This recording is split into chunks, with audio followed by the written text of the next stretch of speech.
So we get to Cuba, and I feel like the biggest hypocrite in the world. I mean, at first I didn't really know why. I mean, in fact, our first night in church, where the Cubans asked the Canadians to pray for them, and I'm thinking to myself, like, I don't want to pray for these people. I mean, these guys have more leadership experience than I do. They have more life experience. I mean, this is the persecuted church. If anything, these guys should be praying for me. And that was my attitude the whole entire week. And I had this standard that I just wasn't able to make. You know, like, how's my preaching doing? How's my teaching? How many people am I making laugh? How many miracles am I seeing? All that kind of stuff. And nothing ever matched up to that standard that I had. And I felt like junk. Finally, everything got summed up our last night in the country. I'm having dinner at the hotel with Terry Lewis and Kevin Penner. And I'm just saying things that are really raising red flags for Terry. Things like, I'm just concerned as to what decisions I make in the next little while, because I don't want to impinge my potential. I want to make sure that I maximize my potential. And Terry finally cuts in and he says, Brian, your philosophy is so secular. You know, where your potential is somewhere way out there, and you've got to work and earn and bleed in order to get this golden ticket, and then you'll have value. That's not biblical at all. A biblical worldview is that you've been created in the image of God, and that your value is maxed. And now the rest of your life is spent removing obstacles to Jesus so that your potential can blossom through you. And I hate these conversations, because when I'm having these conversations, it means I'm getting corrected. If I'm getting corrected, it means it's because I'm not good enough. And I'm back to this whole downward spiral I've been feeling the whole week. And finally, Terry asked me this question that I've always disliked. And the reason why I've disliked it is because I've never had an answer. He's asked me this before. And the question was, if Jesus showed up in your bedroom, how would you react? And I didn't have an answer, but I knew where he was getting at because he asked me before, so I just gave him this kind of pat, a peek. And I said, I don't know, I'd fall at his feet. And Terry said, why? It was more of a monkey wrench than it was a sincere question. And I said, I don't know, because he's God? Isn't that what we're supposed to do? And he says, fine. Let's say you do fall on your face. I don't believe you, but let's say you do. Now let's say he bends down and he picks you up and he's staring at you in the face and his eyes are just filled with that cosmic love. Now what do you do? And I drew a blank. That made my heart sink, because a blank answer only meant one thing: that I didn't know Jesus intimately. Now, I knew him personally. I've heard his voice. I've seen miracles. I know what the scriptures say about him and all that kind of stuff. But when it came to scriptures like he calls me friend, or he knows me by name, or I'm a co-heir with Christ, or I'm a child of God, like all these scriptures I couldn't relate with. With me and him, our relationship was very employer-employee. And so when I realized that that's what was happening, man, my heart just broke. What have I been doing? And so now the conversation kind of migrates out into the hallway because they're closing down the restaurant. And Terry's bringing up this object lesson he'd been doing the whole week, where he would call someone up from the crowd and he would hold up a $20 bill. And now $20 in Cuba is a big deal. I mean, doctors make $28 a month. This is a full month of wages. And so Terry will bring somebody up to the front and he'll hold it up and he'll say, do you believe that I'm going to give you this $20 bill? And the guy is going to say, well, yeah, of course I do, absolutely. And then Terry says, okay, it's a gift. What do you have to do to get it? And the usual response is, well, I need to work for you, or I need to do you a favor, or something like that. And Terry said, no, you don't get it. It's a gift. What do you have to do to get it? And then people eventually from the crowd will start yelling like, you gotta take it! And then the guy, oh yeah. And then Terry says, yeah, you gotta reach out and you gotta take it and put it in your pocket. But hey, don't leave it in your pocket, because if you do, it'll just be a piece of paper. But rather go out and spend it on those whom you love. And Terry was saying it's a picture of the gospel, really. It's a free gift. You just got to receive it, kind of idea. And then he pulled out the time where this one kid he brought up said, no, I don't believe you're going to give me the $20 bill. It's too good to be true.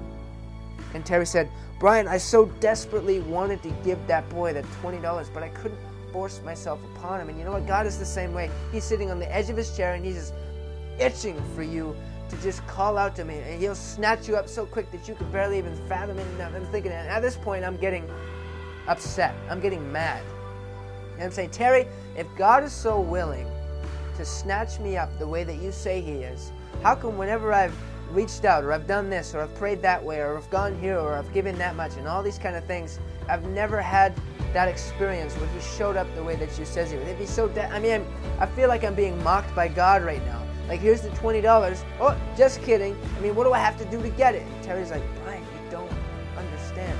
You already have the $20. And I'm thinking, well, how do I spend it? How do I do it? And I'm just getting hot inside. Upset, I'm frustrated.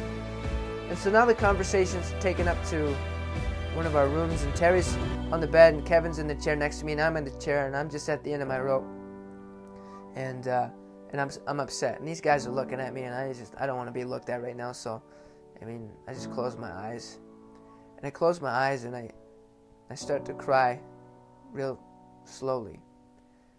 And then within 2 seconds, I get hit with this heat on my face and on the back of my neck, and I start sweating, and I start dry heaving type of weeping. I've never cried like this before in my life. And this wasn't the ugly cry. This was like from the belly button out. This was controlled. And God started hitting me with picture after picture after picture. And I saw the face of God the Father. And it was in a little old black woman named Mama Margot. And who Mama Margot was is on our first night in the country. You know how church goes with praise and worship, and then there's the shake a hand, meet somebody kind of thing, and then there's the service. Well, during the meet and greet, this little old lady comes up to me and gives me this hug, and she says to my translator that I remind her of her son. And I said, oh, that's cute. You can be my mama. I got lots of mamas. And then she said that her son was murdered when he was 16, and he died in her hands. And she said that she had been waiting 20 years for that hug.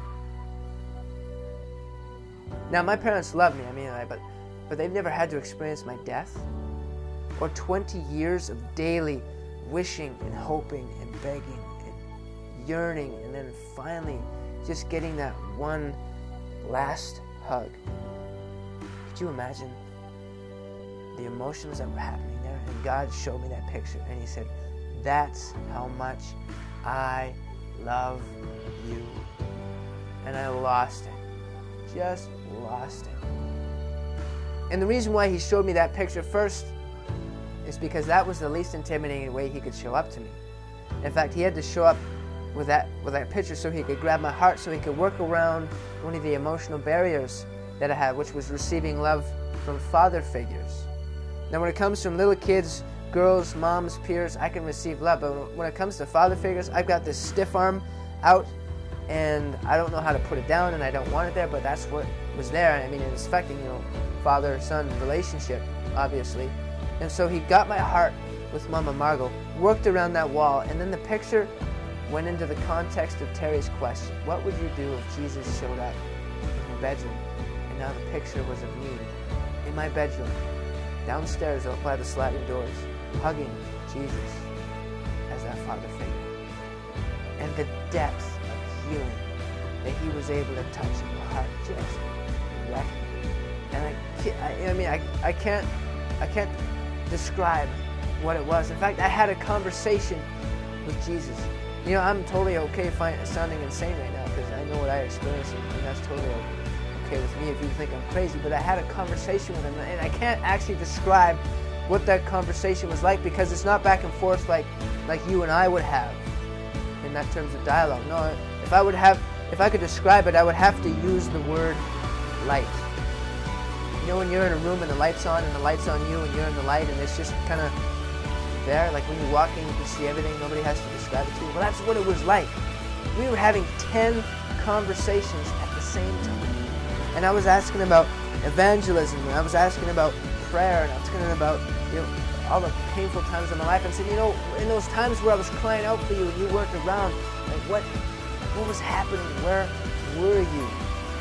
And it was like Polaroid pictures. She started to slide in front of my face of all the most significant points of pain in my life, where I was crying out for Him and didn't see Him. Like when my parents divorced, and when I was breaking up with my best friend for the 20th time in a row. And when, a certain organization that poured my heart into asked me to step down from the leadership, and it was just like all these immense seasons of pain. Where were you? And Jesus showed me snapshots from these scenes and exactly where he was sitting at that moment. And I was just going nuts, right? And I was fearful of ending this conversation, because this was like, I was going nuts in this. I was in that chair for an hour and a half, and it felt like 5 minutes. And Jesus was saying, and I'm so relieved at how this guy talks, because I used to think that Jesus was this stiff-browed, lumberjack kind of authority figure, shaking his finger saying, "Stop being an idiot." That's not him at all. In fact, he kind of talks like us.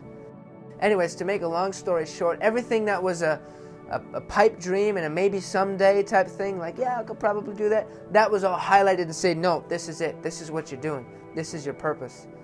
And so now I'm moving to Cuba in March to learn Spanish. I'm going down there for about 4 months.